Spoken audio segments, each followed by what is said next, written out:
Welcome to Hooked on T-Bucket Hot Rod. We're all about T-Buckets, their history, the people who built and are building them, tips and tricks on their construction, and the fun of owning, driving, and being a member of the active, growing, and global T-Bucket Hot Rod community. I'm your host, John Moorhead, and I'm the guy behind the tbucketplans.com website. How about that awesome theme music? That's the instrumental titled My T-Bucket by a group called the Fractals from the Duluth, Superior, Minnesota area.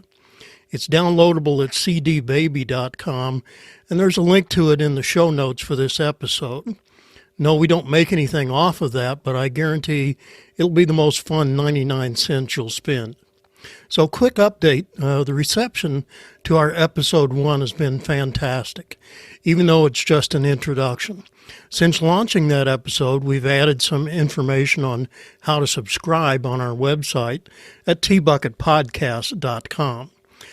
You'll really want to subscribe using one of the methods we show how to use there, or your own personal preference podcast listening tool. Why subscribe? Because you'll be the first to be notified of new episodes, and you won't risk missing out. After all, it's free. It's free because I'm passionate about T-Buckets and want to use this vehicle to help spread the word about the most fun, affordable, and creative hot rods there are. And in the interest of full disclosure, it's also an opportunity to promote the plans we make available at tbucketplans.com, as well as the terrific Bob Hamilton Street Rod 101 DVDs at our streetrodplans.com website, as well as the other Hot Rod LLC websites. So let's get on to the fascinating hot rod pioneer that's the subject of this episode's interview, TV Tommy Ivo. As you may know, I got hooked on T-Buckets in 1957 when I saw Norm Grabowski's T-Bucket in an April issue of Life magazine. The same month, it appeared as a feature and on the cover of Carcraft. From then on, I was picking up those magazines regularly at the drugstore magazine rack, and just a few short months later in August, I was blown away by the Hot Rod magazine cover and feature on Tommy Ivo's T-Bucket. Tommy's T was also featured on the cover of Carcraft that same month, so it's one of my biggest T-Bucket influences. When I was planning this podcast, the top personality on my interview wish list was TV Tommy Ivo, whose acting skills and stylistic flair, as well as his hands-on engineering skills, transferred not only to his T-Bucket, but also a long line of drag racing accomplishments and innovations that make him the Hall of Fame hot rodder that he is today. So I headed out to Southern California, where I was able to sit down with Tom to learn firsthand how his legendary T-Bucket Roadster came about and some of the fascinating and fun stories that were part of that journey. You're going to enjoy this interview, and don't forget that we'll have plenty of cool photos as well as links to some of the things mentioned in our show notes for this episode at tbucketplans.com. I'm very appreciative, Tom, that you're able to spend the time with me to talk about the T-Bucket Roadster that you built, and it's even more interesting because I go back to when I was probably 12 years old or younger, and seeing your cars and exploits in Hot Rod magazine and other magazines, and have kind of followed your career along the way. So, you know, being a baby boomer, the Tommy Ivo phenomenon is something that was deep-seated in my drag racing memories. Yeah, well, you know, the thing that's really the funniest with that is I always looked very young for my age. It was a very handy thing to have going for me in the movies, because I'd be like 15 years old playing a 10-year-old, and I was a pretty bright 15-year-old, but everybody thought I was a genius 10-year-old. The only thing is when it comes to this racing, I looked like the Tommy Ivo's kid sitting in the car. When we first went back east, I'd drive up to the gate and say, "Hi, I'm Tommy Ivo," and my name sort of preceded my image a bit in those early days like that, and they'd look at me and say, "You're Tommy Ivo?" So it has its advantages and disadvantages, Well, in terms of the T that you built, it's kind of my understanding that you had a couple of 55 Buicks and kind of reached a point where you wanted to get into hot rods. Well, it all just sort of happened. Because when I got out of school, when I got out of high school, I was going to go to college. And I went for 8 months, and I was there about a month of that, which just wouldn't work. Because I looked 18 again, because I looked so young, I was playing 13, 14. They like that because when you're 18-year-old, and you're an adult, they can work you 24 hours a day if they want to. Otherwise, you can only work 4 hours a day. So I took the bird in the hand and went ahead, pressed on with the movie deal, and forgot the education, so to speak. So no matter how much you work, there's always a lot of time on your hands. So just for something to do, I had gone with this one gal all the way through high school and junior high. In those days, you married your high school sweetheart. Yeah. And she lived right across the street here. So she was Catholic and I was Protestant, and her father didn't want to hear anything about it. And he sent me down the road. And boy, that's the biggest favor anyone ever did for me. But boy, would my life have been different with that. So I just started tinkering with cars to take up my time. And the Buicks ran pretty good, but they kept kicking the transmission out of them, because if you wound it to 50 miles an hour and shifted it, it said don't go by 50 miles an hour. Well, if you went to 70, it ran better. And I ended up walking to work all the time. Not literally, but still, it was a pain in the neck. So I thought, if a Buick motor runs that good in a Buick, what I'll do is put it into a race car. And I'd been over here to Bob's Drive-In, and they have, Bob's Drive-In was notorious in those days. So I built the Roadster to go over there on Friday and Saturday night, didn't have anything to think about drag racing, And I saw Grabowski's car over there. Oh, man, this is really slick. And I says to him, "Do you mind if I build one?" And, everybody says that to him. He says, yeah, kid, get out of the way. Go ahead. Until one time, he lives right up about 10 miles away from me here. I went over to his house to see him.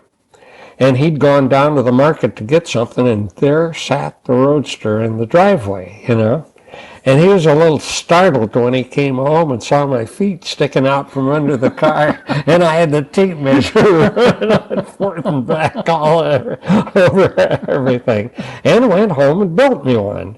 And a guy that was helping me brought Norm over to the garage one time, and I thought his eyes were going to fall out of his head. He said, "Gee whiz, I knew he was going to build one, but exactly like it." But down, if you look at them side by side, they're at the NHRA museum right now. So you can see there's really a vast difference. Mine had more of a Roadster, a street Roadster stance to it. His has a big rake, a little more cartoonish. That's not bad. I'm just saying there's different. I have a Model T grill, and he has a 32, and, just a lot of little deals. But it was pretty close. The pickup bed is really the deal. Well, and you both used Phaeton bodies. We did. And it's interesting how you got yours. Yeah, we went out here.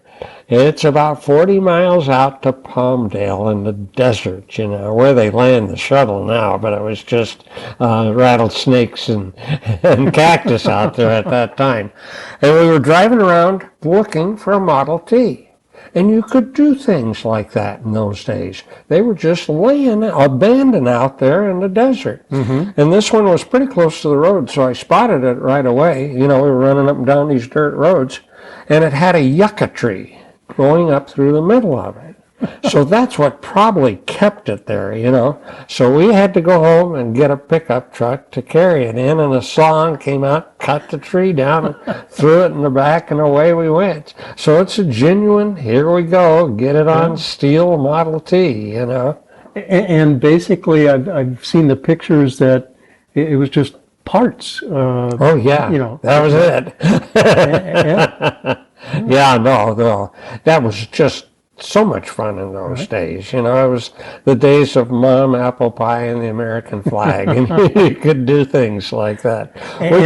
Go ahead. Oh, and you used a Model A frame? We used a Model A frame. Okay. And so the frame wasn't out there. Actually, basically, it was pretty much the body is what we found out there. So we used a Model A frame. Of course, we boxed it in, so it made it a lot sturdier than a Model A frame. And then I built a custom dash that's quite a bit different than Norm's. The sunken, would that be appropriate? The sunken dash or the tunnel dash? Yeah. That was probably one of the most distinctive features of that car. Yeah. And you know, there were people that made fiberglass T-bodies years later that adopted your tunnel dash design. Yeah. Well, they pulled the splash off of my T Roadster, and I can tell the difference between Norm and mine, that it was mine. Yeah. And they made a fiberglass copy of them, so when I go to car shows and stuff, I see a lot of them around. Yeah. You know? And your T grill shell was special too, I understand. Well, it was a genuine Model T. Right. But of course, we had to build a deeper radiator to stand the Right, thing, you know. okay. So then we had to put some, you know, sew on a little sides to it. Just a little on here and a little there, you know. But like they say in roadsters or in hot rods anyway, floorboards and upholstery cover a multitude of sins. Yeah.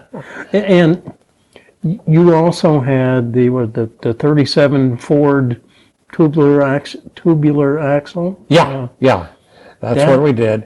And we took, and the way we reversed the wishbones on it, it had a suicide front end. They call them a suicide front end because it's just a plate sticking out there that the spring and everything hooks onto. If that plate were to ever break, which we made it out of half-inch steel, it was not going to break. Yeah. But it would, the nose would dig in and you'd go end for end with the car. But it set the motor way back. It set it back to about, actually a little over 25%. And you're not supposed to have them back more than 10%. But that goes on to drag racing, and I'll explain that all to you in a minute or two. Interesting you said the 25% because years ago I was looking at profiles of your car and Norm's, and with a ruler trying to figure out the percentage of engine setback. Well, see, I took to catch up with ourselves and remind me of this conversation, otherwise we'll get so out of order here. But when I built the thing to go to Bob's, then we took it to the drag strip, naturally, to see what it would run.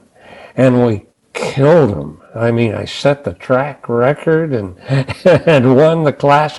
The car was never beaten in class. And in those days, it was before the slingshot dragsters and all that. So I was very competitive to take top eliminator. We even went down to Long Beach Lions drag strip and took top eliminator down there. Drove it down there, took top eliminator, and drove it back home again. That was the heyday of hot rodding and drag when it racing. first started, yeah. Yeah. And then I took and I broke the rear end down there. Then it took us all night to get it back home again. So from then on, I towed it down there. But drag racing took it over.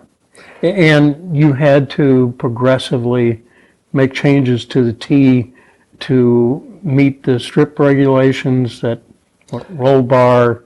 Well, that's what drove me away from it, because I was doing just fine as far as winning was concerned, and that's great.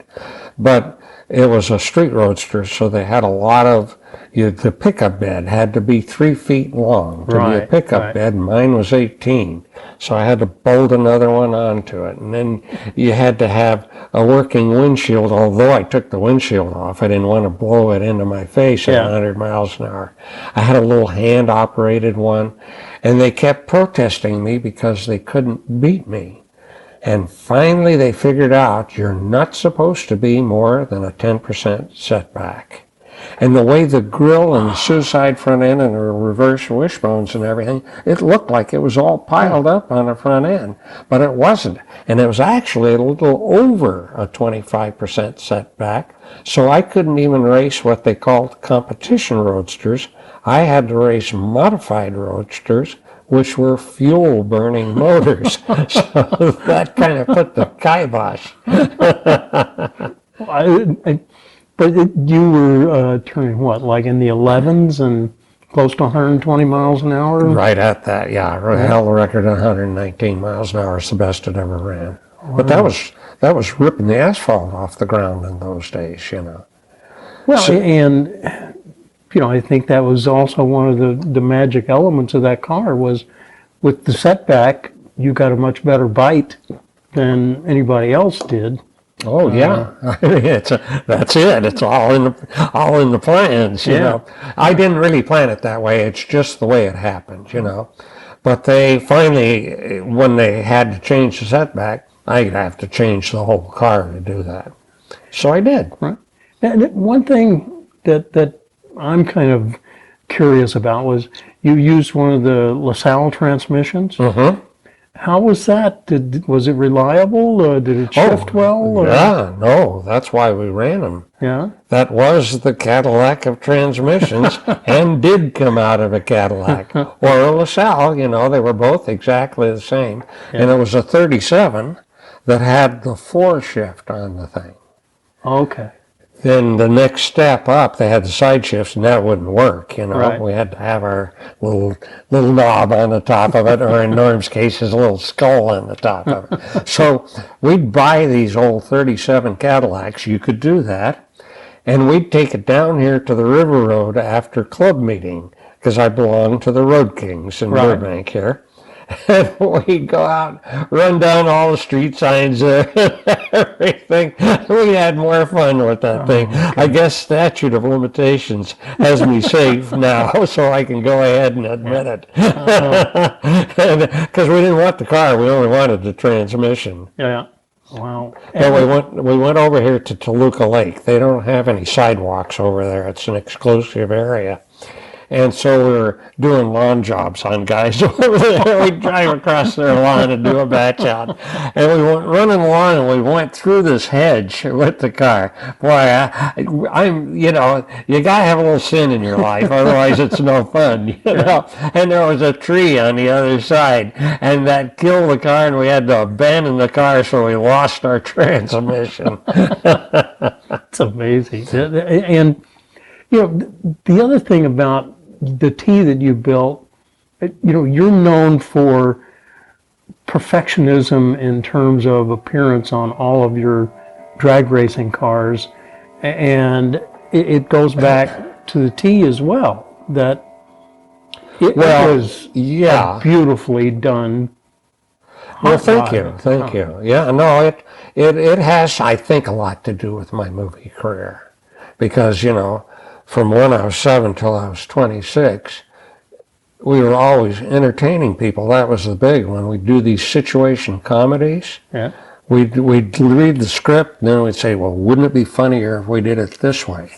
And we were always trying to embellish upon it, and that put a little impishness in me, because I see funny in everything. So Yeah. I'm a terrible practical joker. Like when Perdone was out on tour with me one night, I took a shampoo and dumped it out and put 10 weight oil and I'm thinking it worked perfectly. But again, it goes back to the cars itself. I realize, you're entertaining people. You want to be proud of the looks of them just as well as the performance of them.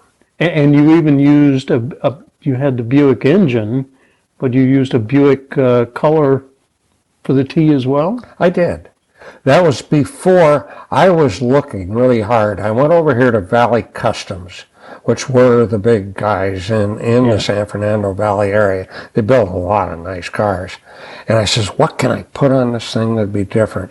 And he had a bicycle there from England. And he says, they call it candy apple. But he says, we don't know how they do it yet. They just got that bicycle. So I went ahead and stuck with a regular paint, and I painted it Tahitian red. Okay. And it was a metallic red. It was kind of a maroonish red, but that's why we ended up with that. Or, 6 months later, I'd have had a candy apple job on it. Yeah. But I mean, the red and then the white top, the white wall tires and the white interior, they all just went together so nicely. Well, that was a trick too, because I had slicks on it. So I had to go get some white wall carcasses and have them, because the slicks in those days were recap. They weren't regular ones. But they looked at them, white walls, what does he want white walls on slicks for? And the top was a Model T top. The bows and that were all Model T.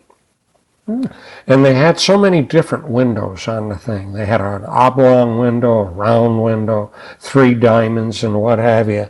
So I said, why don't we, when the upholsterer was doing it, I said, why don't we just leave the top plain on the back? Let's put it on the car, and then we'll cut out little patterns and see what looks the best for it, Okay. So I walked in there and looked at it, and they call them Model T coupes, phone booths on wheels. Yeah. Well, this thing had that big, tall top on it, and to me it looked like an outhouse on wheels, and that's why we put the half moon in the back of the thing. It's one of the most distinctive parts of the car, but then it also goes into the entertainment value and something that's going to make people smile when they see it. Oh yeah, well, I think a lot of people caught on right away what that half moon was all about, Yeah. Except, see, the problem in those days is the police. They were SS stormtroopers, and they wouldn't let you get away with nothing. So they badgered me for that because I didn't have enough square inches in the back. They didn't like my taillights because there wasn't enough square inches. And if you were under 1,500 pounds, you didn't have to run fenders. Right. So we took it over here to the public scale and run the front wheels on, and then stood enough guys on there to make just under 1,500 pounds and got an official stamp. And the one cop one time stopped me and he says, I don't understand that 1,500 pounds. He says, my motorcycle weighs 850 pounds. So that drove me a little bit away from the streets too, because they did used to bother us. And then when I put the injectors on it,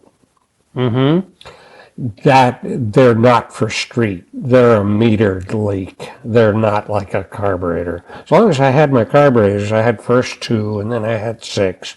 And those 97 carburetors, they've burnt more cars to the ground. The floats get stuck in them. Yeah. And I had a little tapping hammer in with me. We pull up the stoplight and look at it, and you see one of them overflowing, and get out there and wrap it a couple of times. But we go out to Bob's and Van Nuys, a long trip 10 miles away and back. When I had the injectors on it, I'd have to change the oil. So it kind of turned into a race car after that. Terrific for looks, terrific for performance, but didn't they? Not so practical for driving around on the street. Yeah. But we'd go over here to Bob's, and we'd challenge each other. And Bob's is about 3 blocks from the Burbank line, where the LA River comes down, and you drive across the bridge and you're in Los Angeles. That's where our recorded interview ended because of a technical glitch on my end. Hey, I'm not an audio engineer either. But there's a second fun part of the Tommy Ivo T-Bucket story. And knowing how helpful and gracious Tommy can be, we'll be looking forward to getting together again to capture the rest of the story.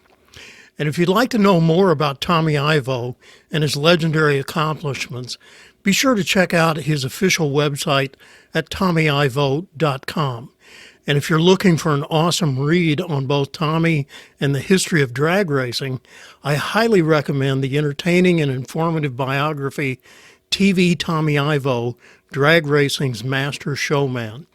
Although it's out of print, you can get the Kindle version and you'll devour every page. I'll include the links to that and Tommy's official website also in our show notes at tbucketpodcast.com.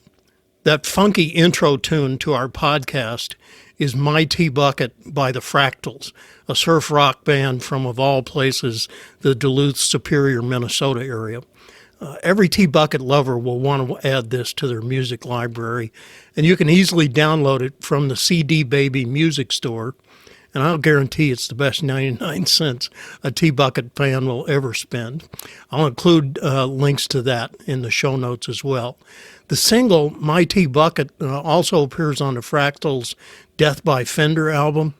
And the Fractals are a quartet that they combine the influence of the Ventures and Link Wray and surf guitar with some 60s British rock to come up with a pretty cool retro sound, resulting in an upbeat and fresh and kind of exciting album. Their songs aren't only about cars, but also old B movies and a lot more. Hey, at $9.99 for all 16 tunes on the Death by Fender album, you can't go wrong with that.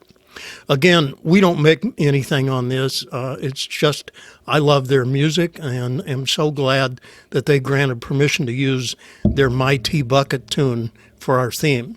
So I'm happy to spread the word. So we'll have the links to their music in the show notes at tbucketpodcast.com. Thanks for listening, and be sure to subscribe so you won't miss our next episode that's all about an incredibly traditional yet unique T-Bucket build that, if you're lucky, could be yours next month. And don't forget the helpful hot rod building plans and DVDs at our primary websites, tbucketplans.com, streetrodplans.com, and hotrodplans.com. I'm looking forward to getting together with you again in episode 3 of Hooked on T-Bucket Hot Rods. Thank you.